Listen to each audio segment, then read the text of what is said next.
So 18A, our friend Philip, our blind friend Philip, you recall, is now hopefully falling asleep, waiting for the god Asclepius to again hopefully heal him of his blindness, because that's how you get treated for blindness, right? God comes and heals you, right? You fall asleep among a bunch of snakes, right? Totally sound. So anyhow, bring up the eraser here. So as usual, the verbs are in red, the participles are in green, and the yellow here we'll get to.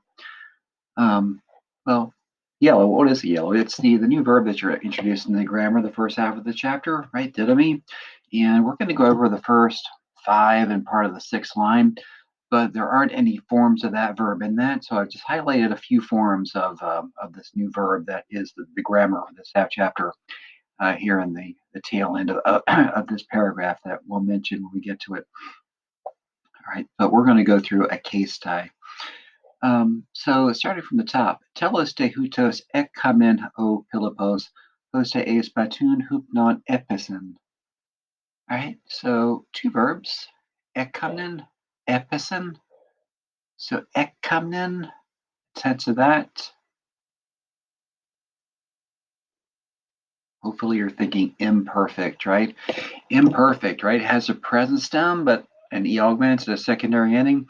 The aorist would not have the n, would not have the new, right? So this is imperfect. So thus, finally, Philippos, so Philip, was getting tired, right? The imperfect. Jose introducing a result. So that episen, now this is, of course, is aorist, right? Episen from Pipto. He fell a spatoon hupnon into a deep sleep, like hypnosis, right? Hypnos. Second sentence. Katudonti delto epipane hoteos semnos te kai megas kai te aristera bacterian epere perihes eliteto ho heros opus. That's nice. All right, so katudonti, we start off with the participle here. Of course, it goes with alto. The first verb is going to be epipane, right? The one that's kind of tripped me up there. Epipane. So epipane, right? So it's given to you as appeared, right? It's from phinomai or painomai, and this is actually, you may guess it's aorist. Hopefully your guess it's aorist passive in form, but like the we saw in last chapter, there are some aorist passives that don't have the theta, and this is one of those. And also this is deponent, so it's not translated passively, right? So epipane is just appeared. So who appeared? Hoteos, the god appeared. To whom? That's how the data falls in, right? Katudonti alto. So to alto, to him, and him is katudonti, sleeping, right? A present active participle. So the god appeared, right? In form, it's aorist passive, meaning it's aorist active, right? It's deponent. The god appeared to him, sleeping. All right, the next verb, ain, right? So he was, okay, semnos. Excuse me. He was holy, august, semnos, kai megas, and big, right? So we got to account for, right? That's, of course, is K, right? So he was both holy and big. He's holy and big. You got to be both if you're a god, right? And, all right, the next verb, epere. Of course, that is imperfect, right? From pero. Remember, that is horribly irregular. So we would know right away if it was not the present stem. Epere, of course, is the imperfect, right? So he was holding the accusative, bacterian, a stick. So he was holding a stick. Te aristera, right? Dative. What use of the dative might that be?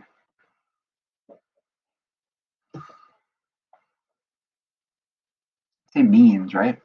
Dative means. By what means was he holding it? With his left hand. So He was both holy and big, and epere, he was holding a stick or a staff, I guess is better. How? With his left hand. He's holding it with his left hand. Peri heis, right? You'll recognize the relative pronoun here, heis, a genitive singular, right? Referring to the staff. So around which, helitito, which is given to you, right? So this would be was curling itself. Right? The middle form here from helito. And of course, it is what tense? Imperfect, right? Notice the augment, right? The present just has the epsilon. But this the augments by lengthening that epsilon to epsilon iota, right? So helitito, and of course, a secondary ending. Right? So that's why it was winding itself around. Right? So around which something was winding itself around what? The subject here, the nominative. Ho heros opus, a holy snake, or a sacred snake, right? Sacred or holy snake. And Asclepius said, get that thing off my stick. No, because it's a heros snake. It's a heros snake, right? So it's okay. It's a friendly snake. So the holy snake was wrapping herself around which, right? So around its stick. Okay. So este, this is from histemi, another me verb that you see in the next chapter. This is going to be the aorist form, right? Or a aorist form. We'll talk about that in the next chapter. So he stood. He being Asclepius, of course. He stood parato paidi, so he stood next to the boy. And eumenos lepsas tade apen. So lepsas, right? That, of course, is a aorist participle, right? First aorist, lepsas. So looking or having looked, maybe looking is better here. Eumenes, kindly, epain, of course, aorist from Lego. He said, tade, these things, right? Tade from hode. Remember those words? So he said, tade, he said these things. Neuter plural, so things. Ti paskes, O pi. So what are you suffering, O child? Ti catudes ento emo abato.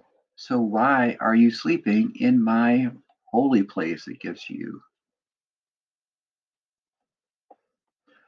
Hode, so change the subject, right, to the other masculine thing. So no longer Asclepius, but Philip, of course, right? Hode, and he, that is Philip, uden pobumenos, fearing uden nothing, right? Pobumenos, of course, a present participle, right? Middle, e-contract, right? The OU. So fearing nothing for the god Epinato, right? Same verb as we saw up here. So he was appearing, this is imperfect. He was appearing kindly. He appeared kindly, was appearing kindly. So to plosemi, I am blind, O Asclepius, he said.